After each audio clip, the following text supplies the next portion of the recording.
my name is Vanessa Miller, and I will be presenting my final project on analyzing PBF Energies. So a little bit of history and background information here. PBF Energies is an oil refinery company, produces petroleum-based products, unbranded type of petroleum products, and it's fairly new. So it started in 2008.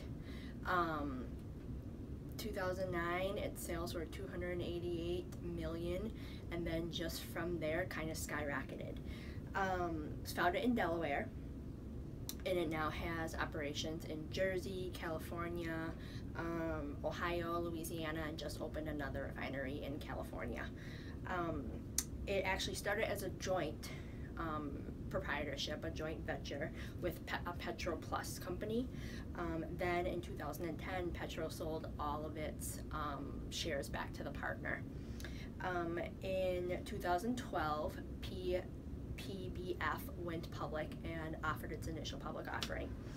Since going public in 2014 and in 2016, they purchased multi-billion-dollar refineries from Exxon, and just has continued growing. So sales-wise, a year after starting, as I mentioned, it was $288 million in revenue.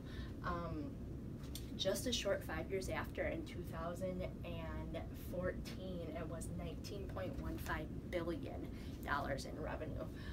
Was a slight decrease in 2015 with a little bit over 13 billion, and then from there it's rebounded. 2016, $16 billion in revenue, and then projected sales to end with 2017 would be a record almost $20 billion in sales and revenue.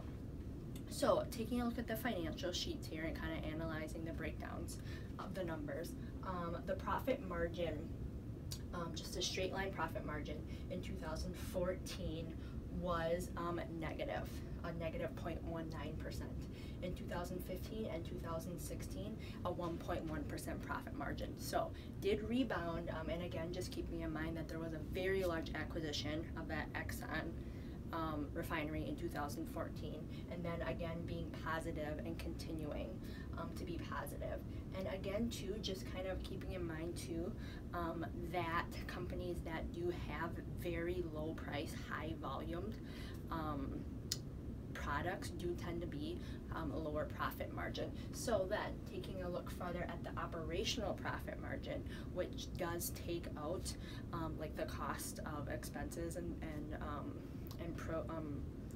the cost of producing and refineries and things like that, which are obviously going to be very high considering the type of machineries involved. That gives us a more look at the actual operational profit margin. So in 2014, 11.1%, and then 2015, 2016, rebounding, continuing that upward trend of 49% and 56%. Looking at probably one of the better indicator ratios of profitability is the return on investment, of course. The general accounting practice standard, we'd like to see around 15%. In 2014, we were at a 4.6%. 2015 and 2016, again, on an upward trend of a very, very attractive 17% and an attractive 18%. So kind of looking at the liquidity of the company here, just using the current ratio of comparing assets to liabilities, which again, general accounting standards, you like to see around 200% or 2 times the amount. 2014, we are at 1.52 times. 2015, sorry, this should be percent, this should be times, right?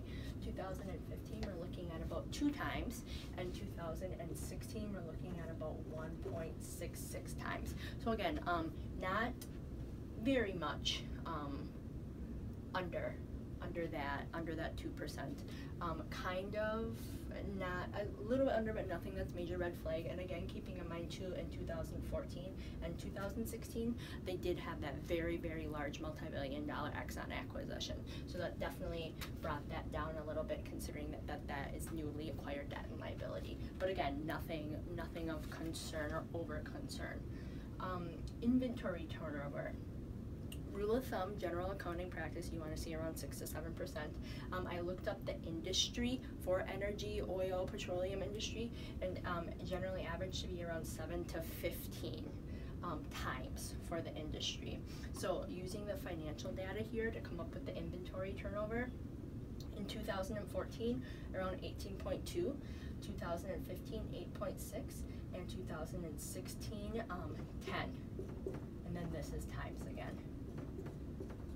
So again, generally higher inventory is a positive trend, means that products getting off the shelves, good merchandising. It can also, if it is very high, equate to lower sales.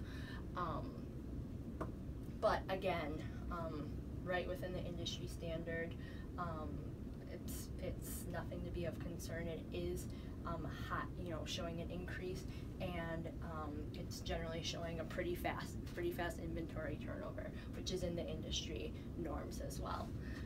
Looking at the debt to asset ratio, for 2014 we have a 0.77, 2015 was a 0.73, and then again for 2016 was a 0.73.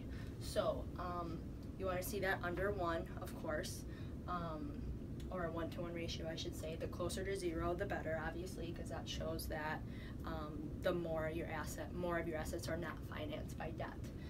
Again, it's under 1, so nothing to be too concerned about. And just keeping in mind that this is a newer company, so it's still actively working to pay on its debt.